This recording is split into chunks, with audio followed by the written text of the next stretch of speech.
Hello, Taurus. Welcome to Dove and Serpent Tarot. My name is Paul. If Taurus is your sun, moon, or rising sign, this is your tarot card reading. Remember to hit the like button, leave a comment, consider subscribing to the channel, especially if this reading resonates with you. If there is anything you would like me to pray over, or meditate upon, or send positive energy toward, please let me know. Now, this is going to be a general reading, so try to be open and receptive to whatever may come through during our time together. I am merely the messenger. And I ask you to connect directly with each of these cards and use your own intuition to take you beyond the details that I might provide. And remember, Taurus, that the most important part of any tarot reading is you. Ooh, a lover's card. Very nice. The lover's card does not always mean romance. Okay, put away your pitchforks. I know what you're thinking. Another romance reading at Dove and Serpent Tarot. No, that's not it. It can be, if that's what you're looking for, right? This is the card of inspiration. This is the card of getting hit with Cupid's arrow and just falling in love with something, and it sort of consumes your life. It's a sense of purpose. It's a sense of kind of receiving the divine prophecy into your life and knowing kind of what you're meant to do. And it's almost as if we want to drop everything and follow this path, follow this inspiration, right? It's a choice. It's a choice. This is that choice to commit to something, right? And this is committing to something that feels right, that feels like a true love, a soulmate kind of thing. It could very well be romance. It could be family stuff. It could be self-love, divine love, platonic, romantic, that family thing. It could be your choice to commit to a project, a plan, a group of people, an institution, a course of study, an idea, a social issue, a platform, whatever it is. You're getting hit with that arrow and you're inspired. And this is really kind of... In some ways, this is to me that you sort of understand what your personal truth is, and it's kind of like you're speaking the prophecy yourself.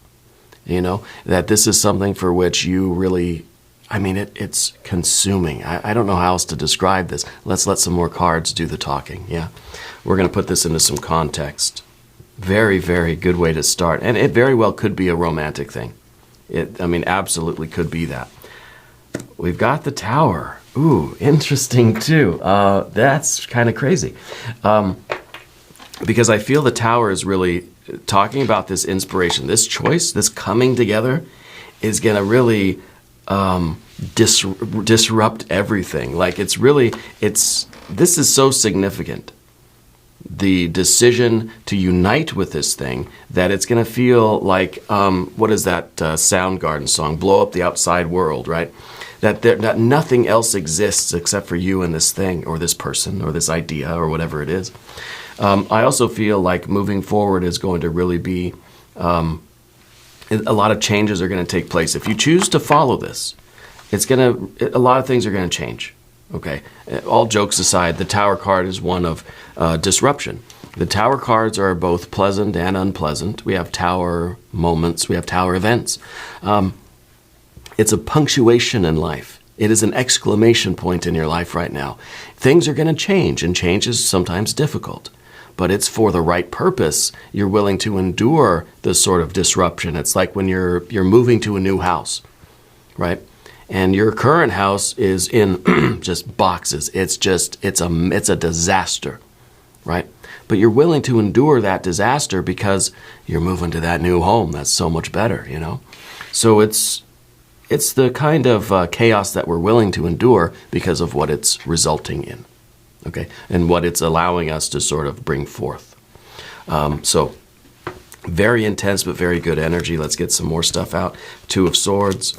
The Universe or World card, Eight of Swords, yeah. There's some deliberation going on. And a Four of Swords, we're kind of, your air energy is at the forefront of things. If this is sort of an arrow going forward, it's like your mind really has to be on on point here. See, it's kind of like an arrow pushing us forward here. And the Tower event is really the sort of the big deal that you've got to sort of consider. You know, you try to put these cards back the right way. This is something that, do you feel strongly enough about this that you're willing to endure this? It's not an easy yes or no question. You want it to be, but it's not just yes or no. It's not that black and white, you know. We've got the Wheel of Fortune. More air, 7 of Swords. The Star, yes, very good. And finally, 10 of Cups, yep. Picture perfect happiness, absolute bliss. When we start with the Lover's card and we get the 10 of Cups as our kind of final outcome card, nothing could be better than that. I mean, that is like, I've never had a reading, I think, that was quite like this, where we start with the Lovers and it ends in bliss. Why wouldn't you choose this? You know, everybody wants this. It doesn't have to be romance. I hear the groans and I can hear the eyes rolling. But it could be, right? This is you uniting with that thing for which you kind of feel there's no other thing even on your radar. This is it. This is the one thing for you, right? It's going to result in such bliss and happiness. It's going to really be your dream come true, okay? It's going to take some effort to get there. Let's be honest. Your mind is not going to be an easy proponent of this. You're not easily convinced. I feel some skepticism in you. I feel that there is there's this need for things to be yes or no, black and white. I want it very logical. I want there to be a very well-written algorithm, a very simple equation for this, but there's not. There's complicated energies. Okay. Let's select the mystery card, bonus card, confirmation card. This is a random card from the Smith-Waite Tarot. This is the factor, infinite and unknown. And we're just going to set it down over here. We're going to put Jimbo, the Lizard King, a.k.a. Mr. Lizard, right there on top of that. We're not going to look at that card till the end. If you have a prediction, put it in the comments. I know you're skeptical, but try it. See if you get it right. All right. It's good to practice our intuition anyway, and it makes things more fun, more interactive. All right. Okay, let's look around the room and see. We've got our major arcana. Good major. 1, 2, 3, 4, 5 major arcana energies. It's undeniable the significance of this thing for you. But nevertheless, your mind is not easily convinced. So we've got all this major arcana, and then we've got air, air, air, air. Even this is sort of air, right? But then we've got that little bit of water. We don't have any fire except for the tower. We don't have any earth except for the universe or the world card, the earth itself in a way, right? The manifested universe itself. And so, you know, I feel that there is some doubt and some skepticism. You're not a gullible person. You're not easily convinced about anything. Okay? You don't often allow yourself to be dominated by this sort of idea, by this. It almost feels like your heart is being kind of carried off and your rational mind is saying, no, that's not what I do. You know? Because maybe this is sort of, you're trying to weigh the cost-benefit type of thing. We're trying to do that, the cost-benefit analysis of something, yeah? And that's down here. That's that Two of Swords. We're trying to sort of weigh the options. We want something to be very simple. We want there to be a calculation. You know, if we can put the numbers into a calculator and it'll spit out an answer, that's the answer. It's easy to kind of rely on that sort of thing. But this isn't a science project, right? This isn't like it's not a math problem. And so we're looking for something to be simple. It's either yes or no, black or white, good or bad. I mean, this is either worth the cost or it's not. Simple, right? It's not simple, and maybe the idea here is that you want it to be simple. Now, hear me out. This is kind of not simple. You want it to be simple. Your mind won't let you see it as being simple, but it really is simple. Okay? Because this is underneath the surface. This is what's within you. I think that this is kind of, that maybe there is this part of you that is aware that this isn't really an intellectual problem. But here we have all of this intellectual air sort of energy. I think that a lot of it's coming from outside too. This is sort of the futility of the environment. It's kind of like saying, look, you're not going to be getting good advice from people. Other people in your life aren't going to have really anything productive to say about it. You're going to attempt to talk to your friends and your family about this thing or about this person or about this big idea or whatever it is. You're going to share the news, sort of, and nobody's going to have anything all that profound to say to you, okay? Because everybody's going to be biased. The Seven of Swords in the environment, it's letting you know, Spirit's trying to let you know, don't be convinced by somebody else's opinion.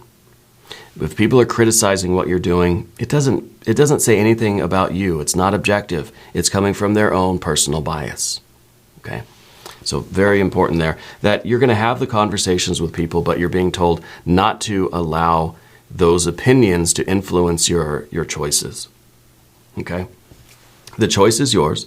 The Two of Swords is a need for a decision. It is sort of a yes or no question, but it's more complicated than that, but also it is at the same time, it's not as complicated. It has to be something that you kind of allow yourself to figure out intuitively rather than with all this mental energy. We're overthinking it here. We're talking about it too much. We're overthinking it too much. We're talking to ourselves. We're talking to others too much about it. Okay. I don't know. There's a connection with mountains for you. I don't know if you live near mountains or if you're like the hiking thing is something that you do. But I feel like when you get to a higher elevation, that's when you tend to get your really clear thinking done. So Spirit's kind of saying like, go to the mountain, go up. I don't know where that place is for you, but maybe it's some special like thinking spot that you have. I feel there's some connection with mountains, yeah. Back behind everything, we've got the World or Universe card. And this is a card that sometimes is talking about there being no boundaries. It's freedom, but it's kind of just like a wandering, floating kind of energy. It's kind of like this is the where, right? This is where you like to be in a way. And maybe this is kind of, freedom. Right? Not having a commitment, not having boundaries, not having what would be then this absolute one commitment to the exclusion of everything else, that this is kind of tying you down, kind of giving you some limitations on life. Well, this is unlimited. This is I could go anywhere and do anything I want at any time. This is now I got a schedule to keep, now I got responsibilities, It could really be like taking a different kind of job. It could be really getting into a serious romantic relationship, right? Which is, there a big contrast between these two cards. Okay, and I think that this is really where life really changes the most for you. And you've got to sort of figure out if that's what Spirit's telling you is your destiny. Okay, also, what's the joke about the boat? Spirit keeps telling me to ask about the boat. What is it? What is the boat thing going on? There's not a lot of water in the reading. I don't know if that really is necessarily it, but something about a boat. Yeah. Anyway, back to the universe card. I feel like this is really the important thing that you've got to... All this errant, we don't even need to talk about the swords cards. We could just talk about the major arcana, because this is what it's all about. Like, it's the transition between this sort of open, limitless, no boundaries, almost no responsibilities, really just this kind of this freedom, the ability to just sort of go where you please, and then the transition from that into now you've got a very set course. Now you've got to sort of go on this lane. How do we sort of judge this? How do we decide? Because this, I think, is something that you've kind of, and for some of you, if this is a romantic thing, this is you being single for a long time.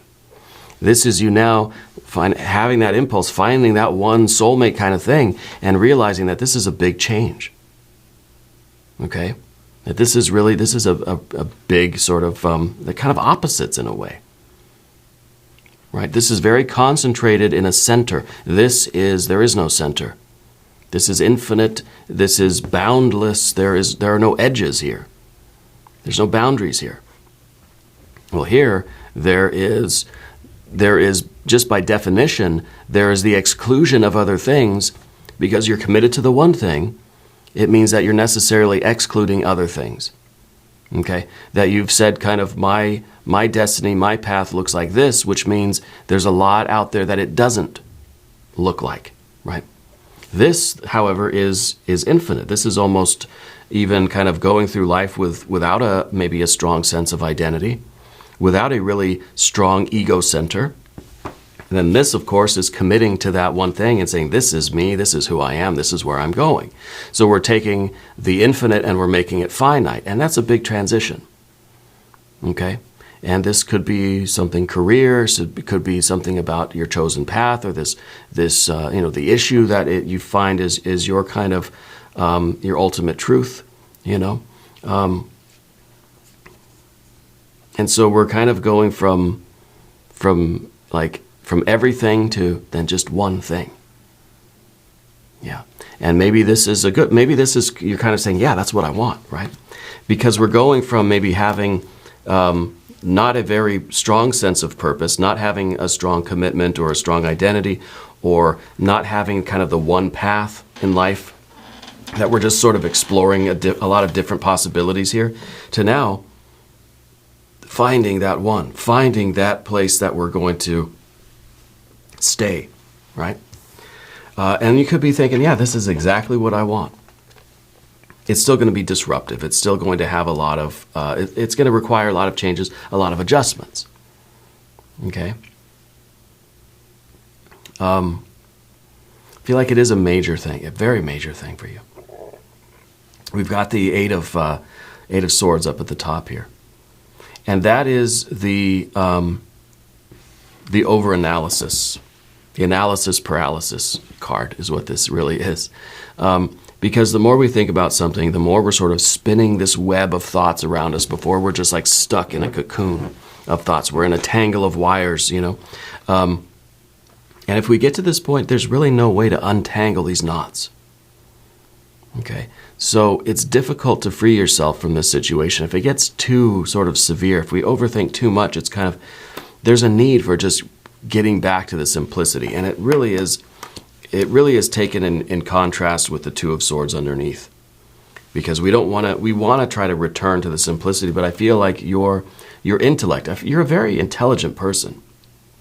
I wouldn't be surprised if you are very good at math or something like that, or maybe that's what maybe that's what you do. You like science, you like complexity, maybe you're a philosopher, Let's get back to the simplicity of it. And in fact, better than that, let's just give the whole thing a rest with that Four of Swords here. Okay? Let's not try to analyze it at all. Let's tell the intellect, hey, you can clock out for the day. Because the Two of Swords is showing us that it's an intuitive thing. You've got that crescent moon at the top there. It is, it's not something we need to overtax the thinking apparatus with. Give the intellect a little break. Tell it to take a day off and get some rest, right? We don't want the stress right now. And usually on this channel, whenever I see a 4, I say, okay, where's the 5, right? But I feel like we've kind of had that already with some of this stuff. We've had already enough of the sort of the mental activity that we don't need. We want the 4. I'm glad we've got a 4. I'm glad that it's kind of saying the way forward for you is to really stop stressing over this. Stop thinking about it for a while, at least. Take a little bit of a time off from doing the calculations. Yeah. Doing the calculations. I feel like you're not somebody who really takes compliments very well from others, Spirit's saying that you gotta learn to sort of take that positive energy in. Yeah. It feels like you're a very intellectual person right now. Maybe you're not usually like that, But I feel right now there's even a sort of skepticism in you, that I feel like there's two sides of you. I feel like there's the spiritual, intuitive side that's kind of telling you one thing. Excuse my voice today. And then there's your rational mind that's kind of saying, wait a minute, that doesn't really make sense. That doesn't compute, right? Anyway, let's talk about the path of the serpent. As we do this, I would like to ask for your subscription. If you haven't subscribed yet, please do. It's totally free. It helps out the channel, and I appreciate that. Your general energy is the Wheel of Fortune. I mean, look at this card. This is really the sort of, if your mind can turn itself off for a moment, I think you feel in your spirit that this is something major, that this is something that's going to bring just the best things to you, that your life is expanding, that this is like the best luck that you could ask for, that this feels like divine timing, it feels like prophecy, it feels like this is something coming from the heavens. And then the rational mind, of course, speaks up and says, well, that doesn't make sense. You know, stop that. We got to get, we're not over there anymore. We're done with that over there. It's something that you have to allow yourself to feel, right? Because this is kind of, this is the card of good fortune, the card of good luck, the card of karma. It's the card of divine timing. It's the card, this is Spirit's wristwatch. This is the divine timepiece, right? So you know that this is meant to be. This is fate. This is destiny. This is happening to you now for a reason. Okay. The intellect is going to fight against it because the intellect has its own agenda. But this is something that you know is meant to be. There's a certain sense of the timing here that just can't be a coinkydink. You know, it can't just be random chance coincidence. There's something meaningful here. And I feel that this, in the way that you're kind of coming into contact with this other thing, the person, the issue, the idea, the truth, right? Whatever it is. The way in which you come in contact with this is going to be startlingly synchronistic. Yeah. Some attachment to something that you've been working on, something that a personal sort of symbol that's always been with you, or some sort of weird thing is going to sort of make this undeniable for you. But then the intellect kicks in and say, well, you know, synchronicity is you're just kind of seeing patterns where, you know, it's what the human mind does and blah, blah, blah. Which, yeah, I mean, that's true too. Everything is true on its own plane, right? But false on other planes. So in terms of your intuitive spiritual plane, no, this is not coincidence. This is not just a, calculating the odds and say, well, or I'm just seeing the patterns I want to see. No, on the spiritual plane, this is absolutely divine timing, divine intervention. This is synchronicity. This is something that's put on your path for a reason. Yeah. And I think you're going to be very, very happy. There's a lot of people that are going to try to give you advice, and that's, you're gonna hear it, you're gonna listen. You may kind of just file it away in your intellect, but I see you still following that central sword, your truth, up to that. See, even in this card, there is that crescent moon, that lunar energy, just like in the Two of Swords. You realize that things are going to come in through the mind. The mind's going to start chattering and saying stuff, but you're just kind of, okay, you're just sailing right past that to the intuition, to that higher plane where you know that this is meant to be. And this is something with the Wheel of Fortune, something that's going to change your world. Something that is going to expand. Things are getting better. Things are growing. There's prosperity here. There's increase and expansion with the Wheel of Fortune. But there are people in your life that are going to have some criticisms. Okay. Now the Star card is sort of the obstacle. And the Star card has those two phases. The first phase is illuminating what's going on within you. The Star is that divine light, that spiritual energy that illuminates your problem areas. You know, shows you. It's kind of every time I see this, I see one of those like those commercials, for like the analgesics, the pain pills, like the acetaminophen or whatever. where it shows like the silhouette, the outline of a human being. And then you can kind of see like a glowing red spot on the shoulder that's kind of says this person has, shoulder pain. And then they put this stuff on there. They take this medicine and the pain goes away. It turns blue and it starts kind of, that's kind of what I see with the star card, that it's sort of like it illuminates that problem area and it makes us feel the problem area. Like we could we're acutely aware of where we need to do the work. So with all this air energy, I feel like Spirit is showing you that part of you. And now you're like, now you're aware of it.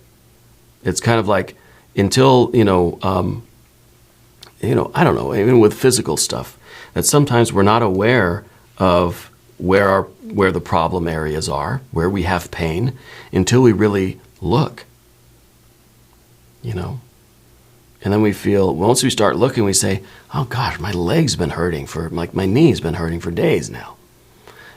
Or my back it's really been sore for a while now, but we tend to sort of not notice it. So we need the light to sort of show us, and then of course it's going to hurt. And now that you're aware of it, it's going to be a nagging, persisting problem. And I think that's what Spirit's showing you regarding your sort of overthinking things, your analysis tendency toward complicating things mentally. And I feel that that's what Spirit's trying to show. That's where the blockage is. So that's what we need to overcome, because once we are aware of the blockage, once Spirit shines that flashlight in us and we can see kind of where the problem areas are, we can start working on it. And once we do that, then some of that light starts to shine on the path before us. And we can see what is in front of us. We can see what's on the other side of the doorway. Yeah. The Tower moment is a doorway. The Tower card is a doorway. And in the chaos of the disruptive energy of the Tower, we can't really see. It's all this dust and stuff that gets kicked up, right? We can't really see what it's going to be like, what's on the other side of this Tower event. Well, the star is the solution for that. So I believe that if you are realizing the sort of the habits and the tendency of your thoughts to maybe overthink, overdo it, overanalyze. If you're able to really feel that and realize that, you're going to see what life will be like when the dust settles. And what you're going to see is that 10 of Cups. The absolute beauty and bliss of this choice for you. Absolutely. Okay? I feel like you've been dreaming lately of a white bird. I don't know if it's an owl. It might be an owl. It might be something else. Dreaming of a white bird. Okay? And I think that is kind of a very good sign, right? I don't know too much about dream symbols or dream interpretation, but I feel like the white owl is a kind of innocence, a kind of peacefulness, a kind of purity. It's kind of it's almost like that pure perception. I'm almost wondering now with the mystery card if we're going to get the Ace of Swords. But the 10 of Cups is very blessed energy. Dream come true. Happiness beyond measure.